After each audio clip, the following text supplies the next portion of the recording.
રાધે કૃષ્ણ. રાધે કૃષ્ણ, રાધે કૃષ્ણ. વાહ વાહ પ્રભુ વાહ, જય હો પ્રભુનો જય હો. મુનિવર, આ તિલક મારા દીકરાના કપાળે કેમ કરતા આવ્યું? પ્રભુ, મારા લાલને કાંઈ થાહે નહીં ને? માતા સાંભળ, તારો આ બાળક પૂર્વે દ્વાપરમાં શ્રી કૃષ્ણનો પરમ ભક્ત હતો.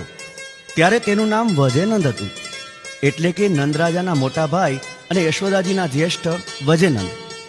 તેમની પત્નીનું નામ સુધામણી, જે આ જન્મે ગંગાબાઈ નામે તમારે ઘેર વહુ બનીને આવશે.